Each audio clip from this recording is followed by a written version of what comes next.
I did predict that the current US president would have either a health scare, there will definitely be a third assassination attempt around March, April, so we're coming into that now, but also some sort of health issue.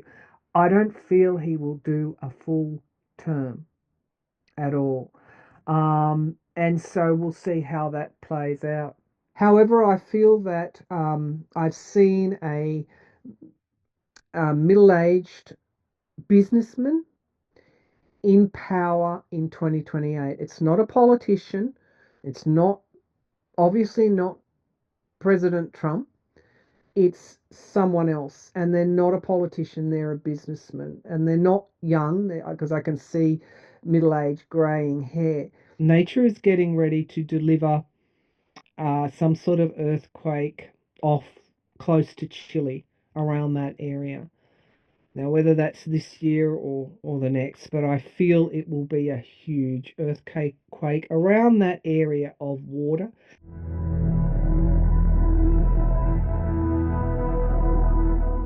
Hello there, everyone. I'm Marianne from Revealing Light Tarot Astrology and Spirituality. I have just finished, writing. Took me 7 years to write my story. And I've just had my book published, Revealing Light, How Cancer Illuminated My Divine Blueprint. So I've always had spirit around me from a very, very young age. But back then, it actually frightened me. I didn't know what these shapes were. I just sensed that there was something there that I, as a child, couldn't interpret. And so I grew up kind of trying to suppress those abilities. I'm very empathetic, and in some cases, I can actually have telepathic thoughts as well. And this again made me uncomfortable. But so I grew up kind of pushing it to one side. I then went into a mainstream career. I studied to be a journalist. I worked for the government for many, many, many years. I came back to editing newspapers, magazines, consulting for the government, and wasn't until 2015 when I was diagnosed with cancer. It was a life-threatening illness, and completely turned my world upside down. And that is when I started to reconnect with my spiritual talents and abilities. And once I reached out to spirit, spirit just came flooding into me. And so I went from a mainstream career to a career of um, really using those clairvoyant talents. And I studied with a mediumship talents. I studied with a shaman, looking at energies and how we can work with energies, and also astrology. I studied under multiple master astrologers, and particularly drawn to evolutionary astrology, which explains our blueprint here in this current life. So all of these things came about as a result of my diagnosis with cancer.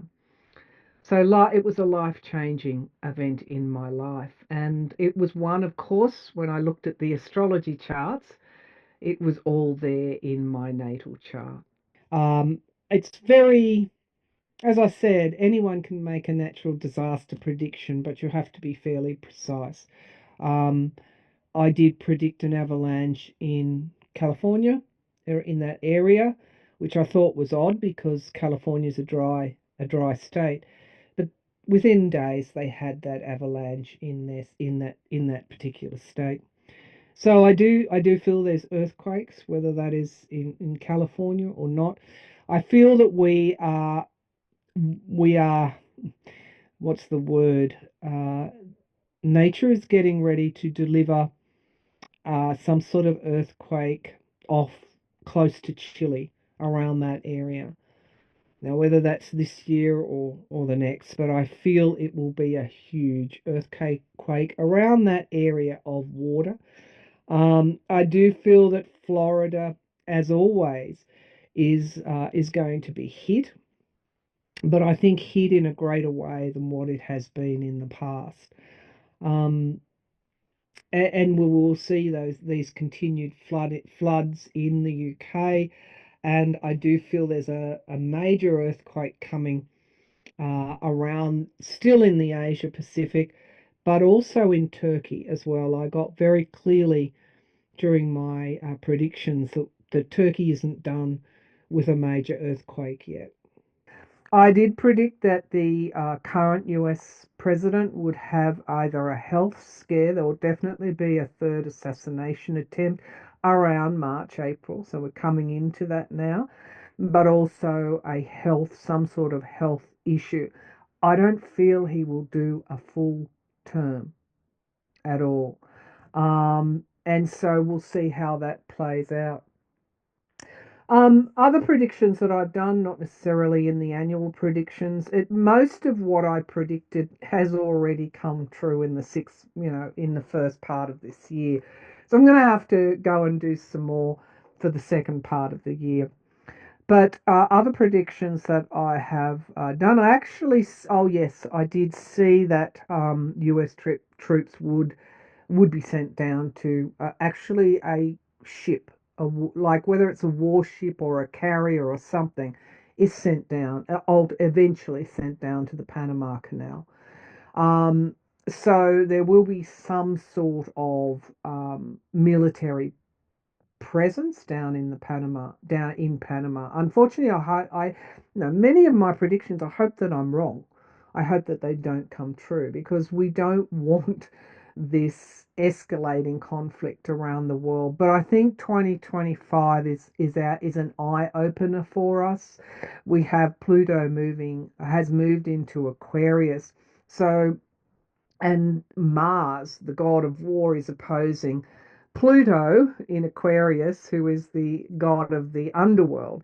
So we have this really potent astrological year in front of us in 2025. It's going to be a year where we will see the masks will fall off. We will see people for what they are, and through our adversity, perhaps through our way of life financially being threatened through recessions, through an unstable world, we will start to make decisions about where we want our societies to go in the future. Do we want more instability, or do we want to correct our course and become a more stable world?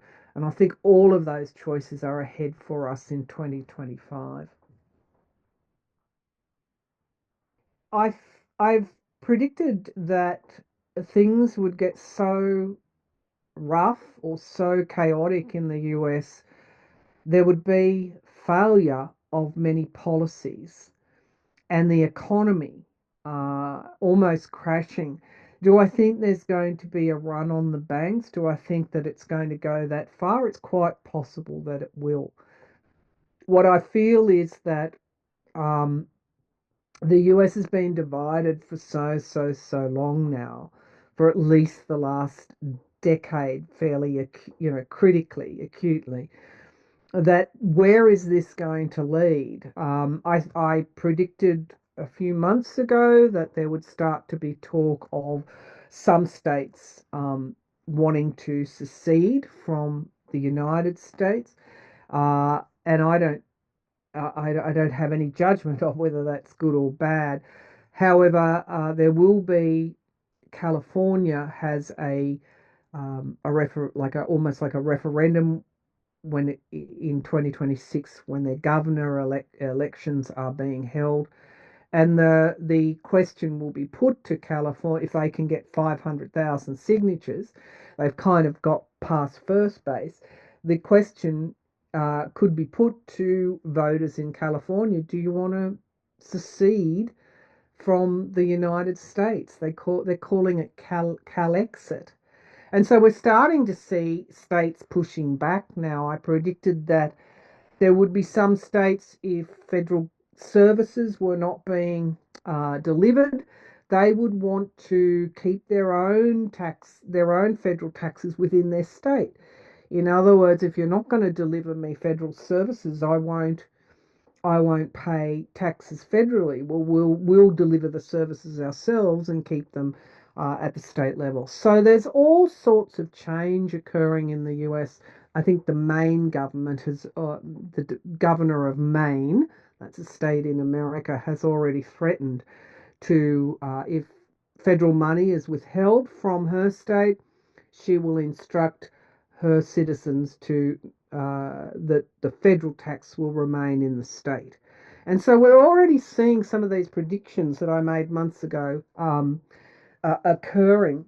Um, it's hard to continually predict the worst for the United States, but I feel that basically it's like a tsunami of change for them, and not all of this is good, and it will bring them in many ways to their knees. And they will then have to determine where they go from here.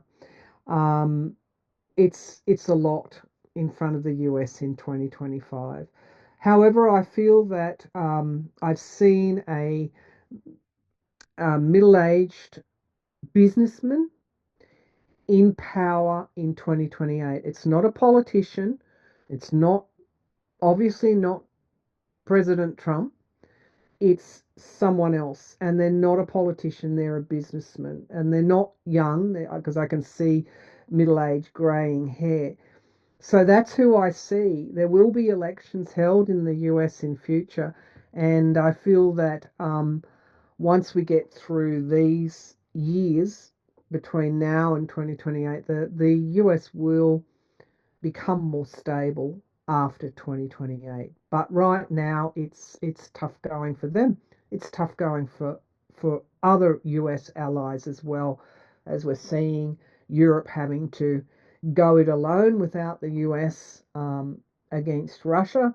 As I said, allies, trading partners, it's all changing. So in terms of global predictions, that's I want to say that until a prediction comes true, it is not a fact. But once it comes true, it becomes a fact. For my 2025 predictions, you can find them on my YouTube channel, Revealing Light Astrology, sorry, Tarot, Astrology, and Spirituality. 2025 is going to be a difficult year, as we all know. The first prediction I got was an issue with planes. I saw a plane breaking up on the runway. I saw a plane, not a mid-air crash. I couldn't work this out because it was actually on the runway that the plane was breaking up. And then after that, I said we're going to have a series of issues with planes and air safety. Well, within 2 days, a tragic event in South Korea had taken place. And so people were able to see in real time, wow, she actually saw that because it didn't happen midair. It happened on the tarmac, on the runway. Um, and so, yes, in America and Canada, we also had air accidents. This is really a tragic thing for me to see. I don't like to see those tragedies. However, they're not. I'm not responsible for them. But when people see a prediction coming true in real time, they start, or an orb at my shoulder, or an orb flying into the microphone, they start to realize that there is more than just what we can see in the here and now, that there is a very rich afterlife, that there is a hidden realm, and that all of us have these abilities and can access if we really want to access them. So, other predictions for 2025. Of course, they come through so quickly, and I kind of lose them as soon as I speak them. So if anybody really wants any great detail, they should go and look at my predictive video. Generally speaking, I see that it's just going to be a tough year for us. There is obviously, I have been predicting really since last year that there's going to be economic meltdown. Particularly in the US. It will flow through to other countries. Some will do better than others. Unfortunately, we're starting to see today economic indicators in the US start to dive. Other predictions for 2025, I talked about the world changing. I talked about alliances, trade partners changing, and that the world was no longer what we call a unipolar world. It was going to become a multipolar world. That that everything would feel like it's upside down. Um, and of course, we then have the events in the US now pulling away from its traditional allies. We have the tariffs now taking effect on March the 4th in the US. Countries like Canada trading more with the EU and China as well. And we're getting relationships that are changing. Old alliances can no longer be relied upon. The US is not so much seen anymore as the leader of the free world. It doesn't want that job anymore. It wants isolationism. So when I was doing my predictions and I'm seeing all of this turmoil, this upside down world, this changing alliances, changing trading partners, we now see this playing out on the stage in the beginning of March. Um, the weather, obviously, I don't do a lot of predictions with weather because of climate change, the change in climate. You can say, oh well, yep, there's an earthquake going to happen here, and there's going to be a sea thing happen here, and there's going to be whatever.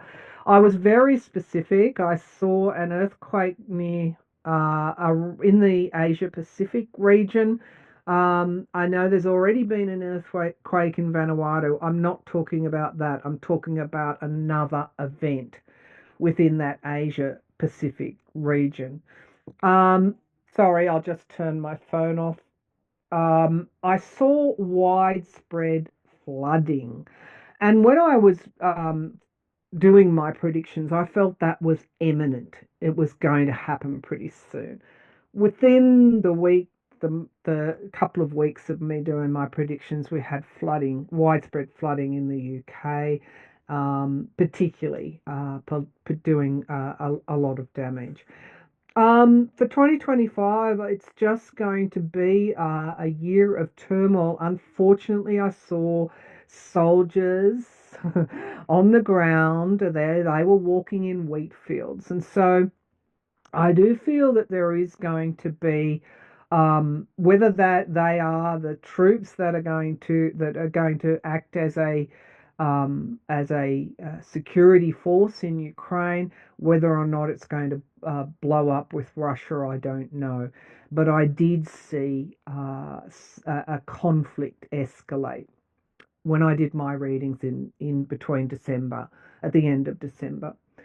I also felt Syria was going to be a particular hotspot, and there is a part of Syria. I try and be very specific with landmarks so that people can actually say, okay, I know what she was talking about.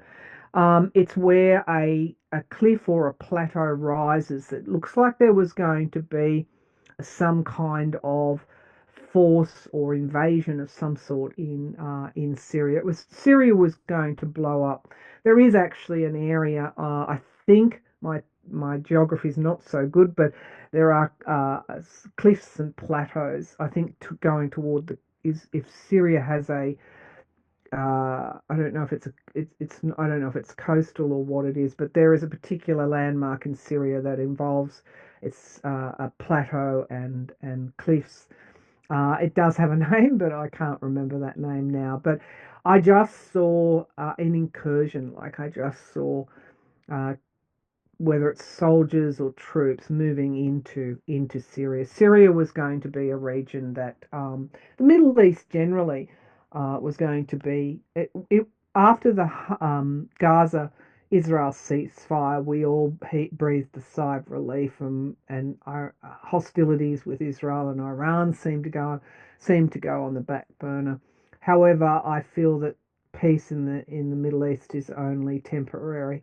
Unfortunately, we're going to see more conflict, rising conflict. In terms of, whether or not we will colonize other planets as part of our evolution, I think we're literally reaching for the stars. I know that I have had an experience where I have been channeling somebody called Edgar Casey, who was the sleeping prophet in the US. He was a prophet many, many, many decades, a century ago, and he's very famous there in the US. And as I was channeling him, so I got a light being walking across, it was like a bridge.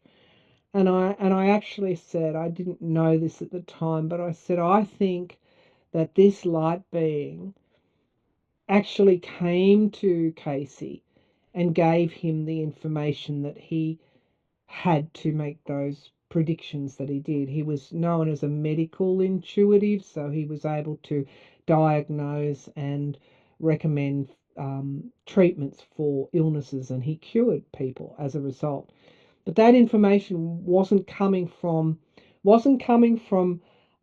passed over loved ones or as what we know as heaven. It was actually coming, I felt, from another civilization, another higher planetary civilization. Myself, I have felt very close to. They come to me as blue people, and I don't know what my connection is with these blue people, um, but I have a strong feeling that perhaps in another life I may have been part of a community on another planet. So whether or not we colonize other planets in our solar system or beyond is a very long, long way off. However, we all still have the means through activating psychic abilities, tapping into our third eye. We can actually communicate, I think, with higher beings in on other planets. I think we can do that right now, and I think there are people that do this on the Earth today. The nodes of the moon, if anyone follows astrology, moved into the north node into Pisces and the south node into Virgo. Now, astrologically speaking, Pisces is one of the most psychic spiritual signs in the zodiac. And so we have, if I can briefly explain what the north and south node are of the moon, the south node is where we've come from. It's everything we've learned in a past life, in even in our childhood, in our recent past. So we bring those lessons. If we are wise, we bring those lessons through. The north node is our purpose and what we're meant to do in this current lifetime. And so if we can bring Virgo as a very detailed sign, we're getting the detail right now. That's what's going on right now. We're starting to see things in very clear detail. And Pisces, the North Node in Pisces, why is all this adversity happening to us in the first place? Why? It is to deepen, pardon me, it is to deepen our spiritual knowledge, our spiritual connection. And with that North Node, our purpose in this life, we're here to do that. We're here to evolve through travesty, through hardship. We're here to evolve in and use our higher minds. And really, what I talk about in the book is exactly this process. I was given a very humbling diagnosis, to say the least, a shocking diagnosis.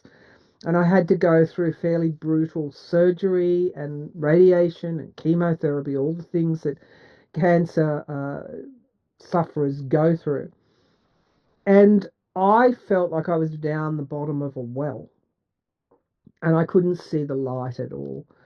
And it wasn't until I started reaching out to spirit, finding my faith again, and faith in something other than what was here in the concrete world, finding my faith and belief in something higher than, well, not higher than myself, but something greater than myself, in spirit, that I started to turn my cancer treatment around. And that's when I started to connect with spirit daily. And I think that is what's happening right now with us here on Earth in 2025. We are being forced to go through the hardship. And if we can reach out in this unprecedented time in modern history, at least, and have faith in something greater, or have faith in what we can become, have faith in in the humanitarian aspects of ourselves. If we can find our humanity, we can live a more spiritual and thus an abundant life. Because when you have compassion and when you have gratitude, you start to manifest abundance. And that's what happened with me. I was stripped bare through my illness, and and I became very compassionate as a result. I left my ego at the door. I don't really have much of an ego now, and if I do, I try and see it for what it is, and and you know the compassion, the gratitude that I had for coming through, for being given a second chance, is what opened up abundance for me in every sense. And I found like minds. I found um, my beautiful viewers, whom gives back so much to me. And so it is all about service. It is all about service in this life. So this process that I went through, from adversity to finding hope again, belief, faith, it's I actually found belief and faith, meaning I knew I was going to be okay. But first I had to go through that process of pain and suffering. And once I'd done that, I knew I was here. This wasn't my time, and I had to. There were things that I had to do, and of course, I was led to starting the channel, Revealing Light channel, and I have a number of spiritual platforms now. But I do feel that it's not just 2025 that will be difficult. It will be a number of years. But through this, we'll evolve and we'll become uh, more resilient, because that's the outcome of this. That's the practical, realistic outcome of adversity. If you can get through it, if you can find your faith, connect with spirit, then the practical outcome is you are stronger to handle the next time you're down that well. And I hope that's what happens for our humanity. I really do. I would say to people watching this video who may feel like they have no hope, that there is always a light in the tunnel or down that well. It's just that you can't see it yet. You've got your head down in your hands. But once you look up and see that light, everything changes. So it doesn't matter how great the adversity is, there is always a lifeline, and that lifeline comes through spirit. All you have to do is reach out, and when you do that, you're able to leave that well of despair and move toward the light. And I do believe that process is as we experience it when we're close to death. I do want to say that after my illness, I I couldn't, for a time, I couldn't shake off a depression because I'd lost so much physically, and I was traumatized by what I'd been through. And I consulted an Aboriginal shaman here in Australia, and I booked in for a healing session. They came from the middle of Australia, the middle of the desert in Australia, and they came into the towns and performed healings for people. And when I went to see this Aboriginal healer, she said that my spirit had jumped out of my body and was still very close to me, but had during that operation, the 6.5 hour operation, and my spirit had left my body and had just was just here. And so that's why I couldn't feel any happiness, because I wasn't unified with my spirit, the essence of who I am. And she was able to then get the spirit back into my body. The depression left me after that healing. And so there's so much that we can learn, particularly from Indigenous cultures, about healing and the way we can live. There is so much that we think is impossible that is actually possible. The lessons that we need to learn. And as a result, we will become not only more resilient, but also, I think, more spiritual. So that's my message to people. Never lose hope. Always cultivate faith and a spiritual connection, and it will reward you in a multitude of ways. So I just want to say to viewers who want to read my story and also ways to connect with spirit, um, it's all there in the book. If you want to increase your spiritual connection, Revealing Light, How Cancer Illuminated My Divine Blueprint is available on Amazon or in any store, most bookstores, other online outlets as well. Do a Google of the title, but you'll find it on Amazon if you're looking for it. And go to my website, have a look at the winged orb. The book is actually on the website as well. That's www.revealinglighttarot.com, and you'll find further information about the book and about me. Thank you.